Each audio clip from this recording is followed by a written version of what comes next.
Welcome everyone to my YouTube channel. This is Michael Mastro with Vastu Creations. Today we're going to look at the chart for Chita Rivera. May she rest in peace. Passed away yesterday, if you're listening, at the end of January. If you look to now this is a rectified chart. We don't know the actual time of birth, but through the events in her life, it was rectified to this particular time.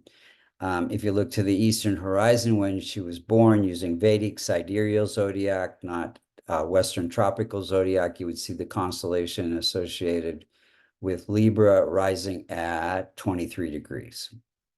First, we're going to see how the planets are operating, then we'll see when they're operating, and during certain events in her life, during different planetary periods, and then we can look at what could have been done to strengthen the chart, although she's very well accomplished actress. So Sun is ruling the house of income and fulfillment of desires, and it is placed in the house of happiness and family life. And so it's fairly strong. Connects her income with her Sun leadership abilities, at being a leading actress in many famous musicals, Broadway plays, and yeah, that's mainly it. And it's aspected by Saturn, so gives her good discipline and hard work to gain her leadership roles. Then we have weak infant state, afflicted by Mercury, the moon. Moon is ruling the house of career, placed in the house of success through fine arts, performing arts, or healing arts. So this connects, giving, good career, and moon is public, performing for the public. And then and this can affect the mind and emotions because it's a little bit weak, and also autoimmune possibly.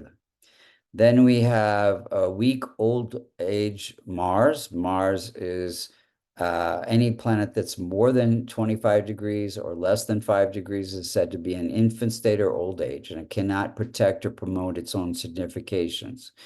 So Mars ruling the house of partnerships and marriage, placed in the house of income. So connects income, and because it's a little bit weak, it can create some stress in the marriage, and she did have a divorce. Then we have challenging Mercury. Mercury, you see the multicona sign of Virgo in the 12th house. So the ruler of Virgo is Mercury. Mercury can be challenging if it's within 5 degrees through transit or conjunction. And it is conjunct the moon, so giving some weakness or affliction to the moon. Mercury is ruling that 12th house of separation. So separating from who she is to be able to take on different roles like acting, singing, dancing, and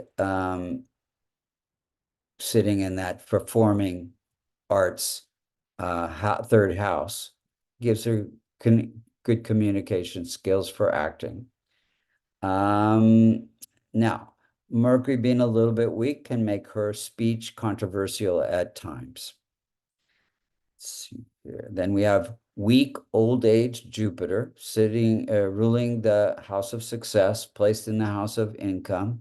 So connects, again, income with the success through the performing arts.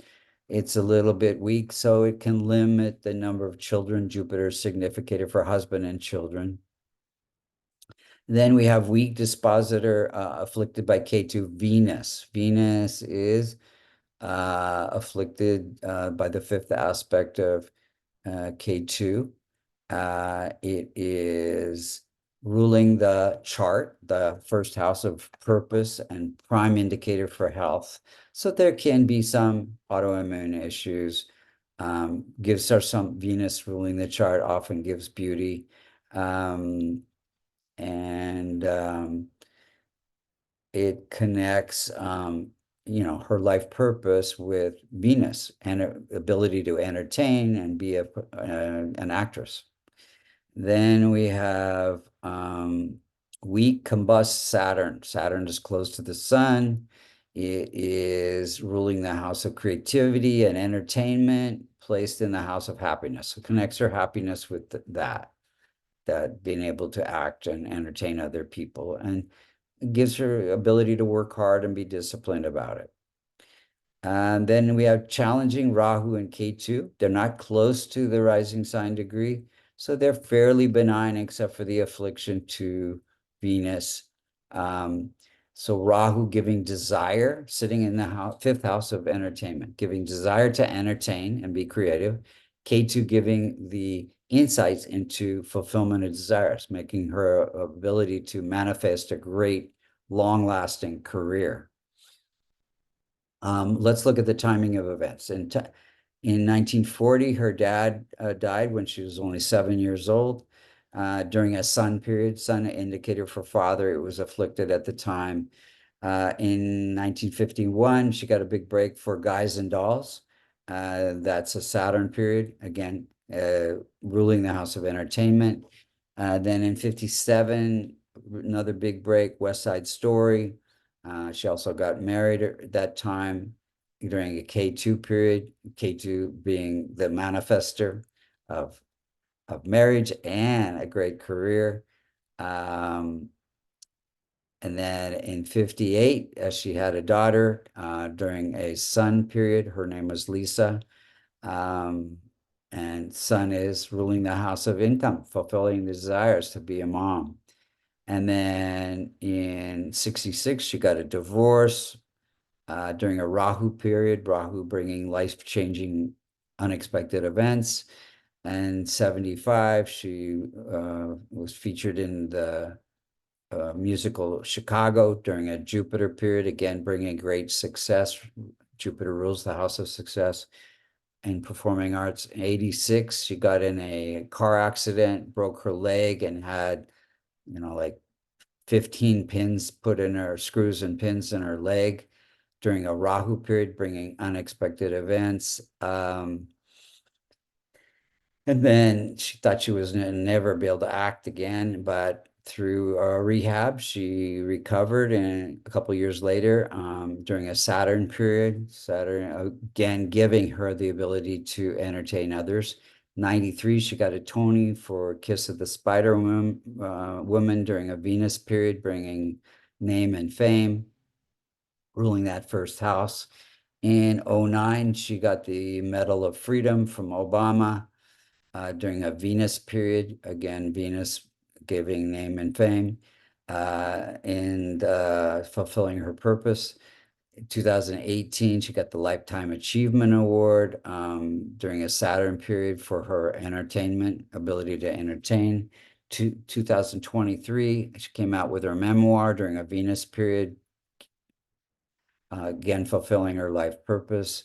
And then she passed away January 30th, 2024, during a Saturn-Venus period. Venus is the prime indicator for health and longevity. So at that point, Venus is afflicted by natal K2.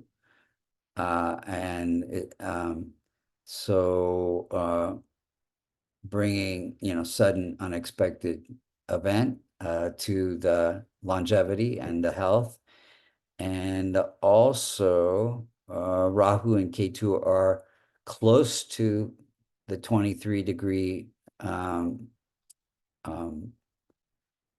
rising sign degree. So that means they're afflicting 6 out of the 12 houses, especially the sixth house of illness, the 8th house of death-like experiences and chronic illness, and then the 12th house of end of life.